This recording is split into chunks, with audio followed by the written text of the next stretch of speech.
Gente, é só eu ou vocês também têm percebido esse senso de urgência no despertar dos santos para viver o que o Senhor quer para o Brasil?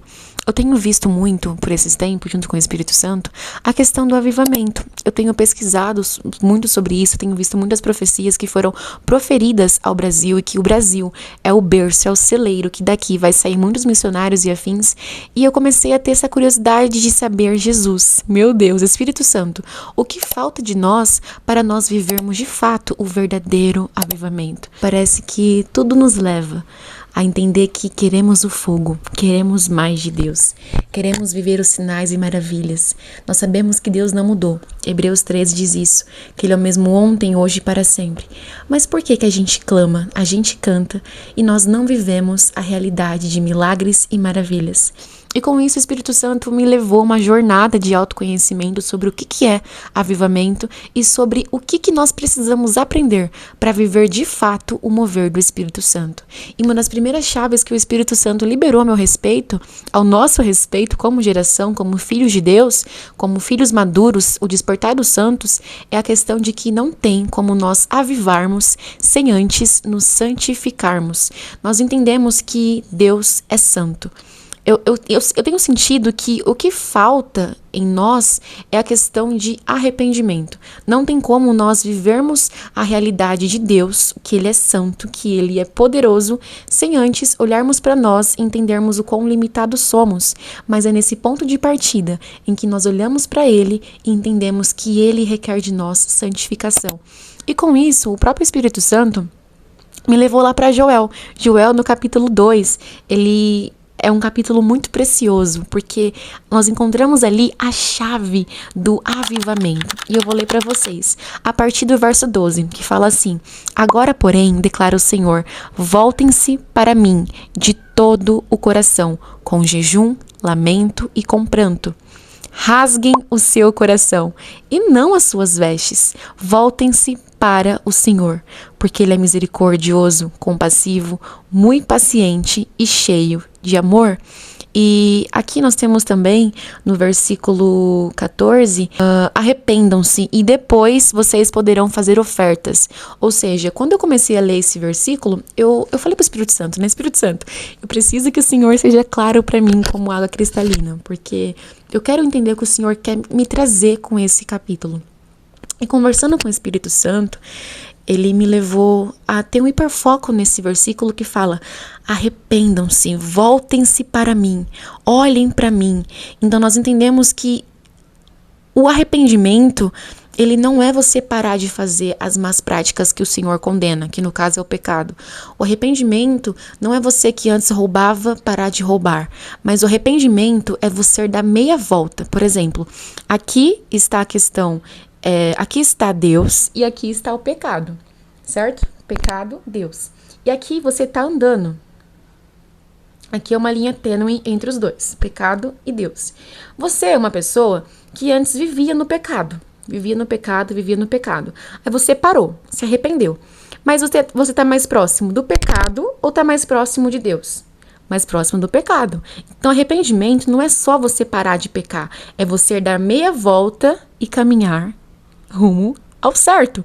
Então, se você roubava, você não só para de roubar, mas você dá meia volta e você faz o quê? Agora você não rouba mais, mas você agora é uma pessoa generosa, que doa pro próximo. Se você mentia, você só não para agora de mentir, mas você dá meia volta e começa a falar a verdade. Então, arrependimento é mudança de vida. É você viver Romanos 12:2. Mudança de mente e mudança de coração. É você viver a metanoia, a transformação que o Espírito Santo traz na sua mente e no seu coração. Ou seja, não tem como você viver o avivamento, o fogo, o mover do Espírito se você não tem estrutura para isso. É isso que eu quero falar para você, mas eu não falo isso de uma forma que vem te desanimar. Então é impossível eu cantar quero o avivamento, quero cantar que quero que a terra venha viver o céu e eu não consigo. É nessa questão. Quando você olha para você, você vê que você não consegue, que você é impuro, que você é um lugar cheio de pecado, é um pecador de primeira. Eu olho para mim mesma e vejo isso sempre. Mas é nessa questão que nós devemos olhar nossos olhos para quem? Para aquele que é santo, para aquele que é inculpável, que é irrepreensível, que é o nosso Pai. E nós entendemos que o caráter de Deus, o caráter do nosso Pai, é que Ele é santo. Então, quando você olha para Deus e você vê que Ele é santo, e quando com esse mesmo olhar cheio de temor, você olha para você, você diz, meu Deus, ai de mim. Eu lembro muito de Isaías que fala, ai de mim, Senhor, que sou um homem de lábios impuros, ai de mim. E é isso que é arrependimento, é você olhar para Ele, olhar para você e você falar, meu Deus, quem sou eu sem o Senhor? E nessa questão de entender que Ele é santo, você entender que como pai, como seu pai é santo e você como é filho dele, você é filho de um Deus santo. Então você requer de você santidade, requer de você ter a característica do seu pai. Hoje eu sou, no caso, o resultado de gerações passadas. Minha mãe, meu pai, os que vieram antes deles. Então a Mariana que se formou tem um tracinho de cada pessoa que passou antes de mim na minha família. Então eu carrego características da minha mãe, eu carrego características do meu pai. Da mesma forma, somos eu e você com o nosso Deus. Não adianta você falar que é cristão e você não carregar o que é ser cristão. Então em Joel 2, ele é um convite para o arrependimento. E quando fala assim, rasguem o seu coração, não as suas vestes, é como se ele falasse de uma performance. Não é você derramar lágrimas vazias, não é você falar que se arrepende, mas você não mudar de vida. É sobre você rasgar o seu coração. Senhor, eu sou ruim. Pai, eu quero viver o que o Senhor está fazendo. Eu quero fazer parte daquilo que o Senhor está fazendo.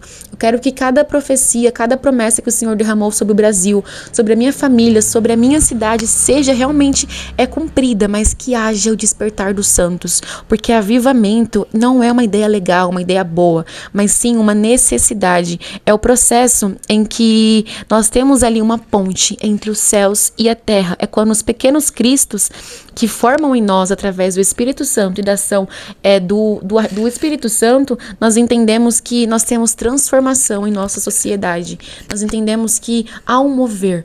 E com isso, precisa de nós essa questão, esse vislumbre de que nós somos verdadeiros vilões, ou seja, nós não devemos nos vitimizar. Ai, meu Deus, eu pequei. Nossa, tadinha de mim, a minha carne é fraca, meu Deus, eu pequei. Não consigo falar a verdade, eu não consigo sair daquele vício, Senhor. Ai de mim. E você falar assim, Senhor, eu pequei, eu sou ruim, mas eu preciso do Senhor. E avivamento é de fato você entender que Deus é santo e que ele requer de você que você mantenha essa atmosfera de filho de Deus. E essa atmosfera de filho de Deus é você negar a si mesmo. Nós temos aqui um versículo que eu até separei aqui para ler para vocês. Deixa eu ler aqui de uma forma mais fácil, que está aqui em 1 Tessalonicenses, no capítulo 4, a partir do verso 3, que fala assim: a vontade de Deus é que sejam santificados e que se abstenham da imoralidade sexual. Cada um saiba controlar o seu próprio corpo de maneira santa e honrosa, não dominado pelas paixões de desejos desenfreados, como os pagãos que não conhecem a Deus. Ou seja, se somos filhos da luz, devemos andar como os filhos da luz. E também lembro muito de um versículo que fala lá em 1 João. Eu vou ler para vocês também, peraí. Ai, meu Deus. 1 Pedro, Tiago. Aqui, achei. Lá em 1 João, no capítulo 1 e no verso 5 fala assim: esta é a mensagem que dele ouvimos e transmitimos a vocês. Deus é luz e nele não há treva alguma. Se afirmamos que temos comunhão com ele, mas andamos nas trevas, mentimos e não praticamos a verdade. Se, porém, andarmos na luz, como ele está na luz, temos comunhão uns com os outros, e o sangue de Jesus, seu Filho, nos purifica de todo pecado. Se afirmamos que estamos sem pecado, enganamos a nós mesmos e a verdade não está em nós. Se confessarmos nossos pecados, ele é fiel e justo para perdoar os nossos pecados e nos purificar de toda injustiça. Se afirmamos que não temos cometido pecado, fazemos de Deus um mentiroso e a sua palavra não está em nós. Ou seja, o Senhor espera de nós a santificação. Como os filhos da luz, nós devemos andar na luz. Lá em Efésios 6, no versículo 10 ao 17, fala sobre isso, que devemos lutar contra nós mesmos. Porque a nossa luta não é contra as pessoas, mas sim contra os seres espirituais, contra os nossos desejos das nossas carnes. E nós entendemos que a renúncia, ela é muito necessária. É você abrir mão de algo que te afasta de Deus. É você olhar para sua rotina e você querer viver uma rotina santa. O que me afasta de Deus? O que tem tomado muito meu tempo? São as telas? O que tem trocado o meu coração no lugar certo por lugar errado? O que tem me afastado, de fato, dos braços do meu Pai? Então, a renúncia, ela é muito necessária, porque é uma decisão consciente em que você escolhe estar mais perto do Senhor. E é engraçado que com a sua renúncia, o Espírito Santo começa a trabalhar no seu coração a questão da santificação. É o que Deus começa a fazer no seu coração depois que você deixa de lado aquilo que te afastava do Senhor. Seja as distrações, seja os pecados, seja os seus pensamentos. E nós entendemos que a transformação ela é tão linda que os frutos do Espírito Santo começam a reinar em nosso coração.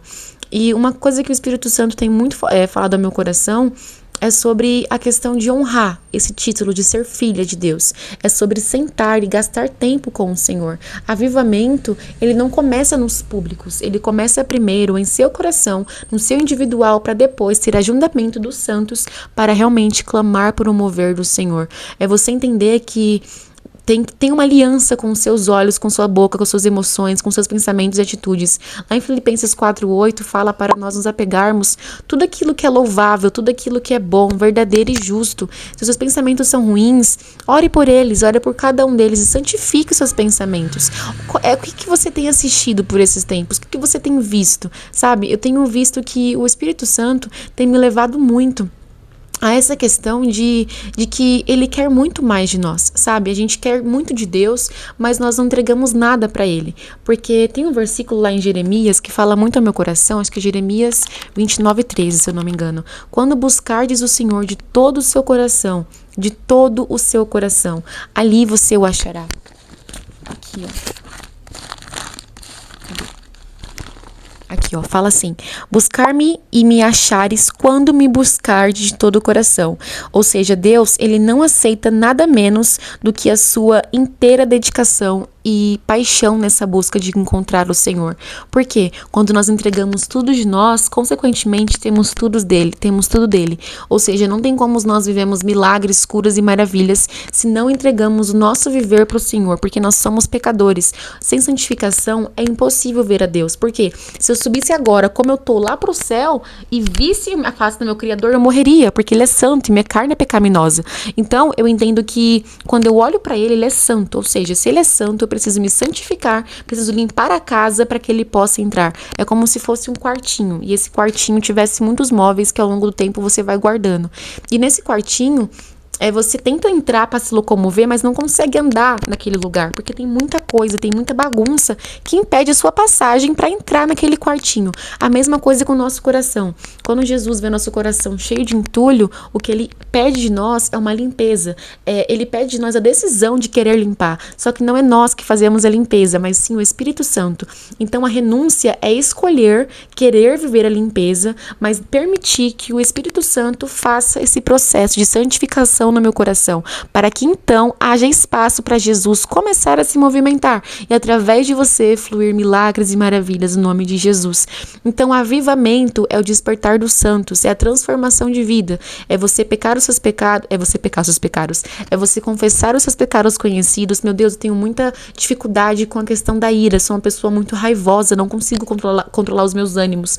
Ai, meu Deus do céu, eu não consigo às vezes falar a verdade, eu tenho muita dificuldade com isso. Tenho dificuldade em perdoar os meus irmãos, tenho dificuldade, tudo aquilo que você sabe que é um pecado conhecido por você, confesse seu pecado conhecido e remova toda dúvida ou até mesmo aquilo que te deixa inseguro quanto à sua fé. Busque entender quem é Deus, busque entender quem é aquele que o criou. E eu também oro para que em nome de Jesus, nossa geração entenda que nós devemos estar prontos para obedecer o Espírito Santo e confessar publicamente o Espírito Santo para que depois disso nós venhamos viver o avivamento aqui na terra. O Senhor quer tudo de você e como consequência nós teremos tudo dele. E avivamento é isso, o despertar dos santos, é a santificação, é a renúncia para que ele venha habitar em nossos corações. Tem uma frase que eu ouvi esses dias que fala assim: Pratique a presença. Eu nem sempre oro por 1 hora, mas nunca fico 1 hora sem orar. Claro que às vezes a gente não consegue ficar o dia inteiro orando, ou parar para ler a Bíblia, ou parar para realmente ter um tempo de qualidade, 1 hora ou mais com o Senhor. Mas você pode muito bem ir para o seu trabalho com fone de ouvido, ouvindo um podcast. Você pode muito bem, na hora do seu almoço, dar uma lidinha na Bíblia, mas parar para estudar mais tarde, se você não tiver tempo bastante para fazer os dois. Você pode muito bem estar lavando uma louça na sua casa e colocar um ambiente de adoração e glorificar o Senhor. É sobre você priorizar o Senhor, porque Deus quer tudo de você, para que você venha ter tudo dele. Jeremias 29:13 fala sobre isso. E nós entendemos que cozinhar o dia inteiro não significa que você comeu. Para você comer, desfrutar de uma refeição, você precisa parar, sentar e mastigar. Ou seja, é você sentar e gastar tempo com o seu Pai. Sabe, não tem como clamarmos por avivamento sem antes conhecer quem é o dono do avivamento. É hipocrisia. Eu entendo que nós não devemos somente correr ao lado de Jesus. Tipo, ai, tá aqui Jesus, eu vou correr junto com ele. Não, é você estar tão próximo do Senhor que estar ao lado seja muito distante. Você quer ele aonde? Dentro de você. Porque é uma coisa que é como se nós pudéssemos viver o Salmo 16, que fala sobre ter prazer, ter deleite na presença do Senhor. É você querer, não por obrigação, não por ser uma coisa que os seus pais colocam como cultura dentro de casa. Ai, ler a Bíblia, ai, orar, ai, nossa, que saco. Não, é você fazer como um deleite, porque você quer estar perto do Senhor. E quando nós arrependermos de todo o coração, quando nós, de fato, queremos viver essa necessidade de querermos viver o que é ser santos, é você entender que nós fomos chamados para não somente permanecer no colo de um pai amoroso, mas depois de abraçar esse pai amoroso, nós sairmos em missão e espalhar esse evangelho, espalhar essa comissão que o Senhor nos entregou para aqueles que estão dormindo. Nós precisamos nos levantar, precisamos acordar desse sono que nós estamos para viver o que é ser filho da luz. E assim o fogo vai descer, o céu vai se abrir e haverá transformação de almas, haverá essa questão de viver o que é realmente o que o Senhor sonhou para os nossos dias. Então nós entendemos que depois disso, se nos humilharmos, se orarmos, lá em 2 Crônicas 7:14 fala, se nós vivermos a condição do se humilharmos, se orarmos, se buscarmos a face de Deus, se nos afastarmos dos maus caminhos, Ele ouvirá, nos perdoará e curará a sua terra. Lá em 2 Crônicas 7:14 fala isso, depois você confere. E com isso nós entendemos que ainda assim, com tudo isso sendo vivido, nós viveremos o que é o de Pentecostes, que estavam todos reunidos em um só lugar. Atos 2. Então precisamos nos unir como irmãos, termos esse propósito no secreto, mas não permanecer somente no secreto, irmos também ao público para proclamar o que o Senhor tem feito em nossas vidas, para em um só Espírito, assim como em Atos 2 viveram um avivamento, nós vivermos o que lá em Pentecostes eles viveram, o que lá em Azusa aconteceu alguns anos antes e trazer para nossa terra natal, aqui na terra. E aí, com isso, nós viveremos o que o verso 29 de Joel 2 fala. Verso 28. E depois disso, depois de você experimentar do arrependimento, da santificação, entender quem Deus é, Ele derramará do seu Espírito sobre toda... Calma aí. Tô com um post-it aqui na minha Bíblia, gente. Sobre todos os povos, os seus filhos e as suas filhas profetizarão. Os velhos terão sonhos e os jovens terão visões. Até os servos e as servas derramarei o meu espírito sobre cada um deles. Ou seja, ter o avivamento não é somente querer acessar milagres, mas ter Deus tão pertinho a ponto de você não saber onde é você e onde é o Espírito Santo trabalhando. E eu oro para que a minha geração venha viver o despertar dos santos, para que venha haver transformação de vidas e que nós possamos propagar essas boas novas, que Jesus continua o mesmo ontem, o mesmo hoje e para sempre. Aviva-nos, Senhor, nos chame para a santificação, para que nós venhamos nos despojar de nós mesmos, para que o Senhor venha morar aqui e que com isso nós possamos acessar tudo aquilo que no céu há. Só que o Senhor é santo e eu sou ruim, então precisamos nos santificar para que o Senhor tenha espaço para se locomover entre nós. E é isso. Um beijo, gente. Fiquem na paz do Senhor. E eu continuo orando por cada um que vem assistir esse vídeo. Tchau.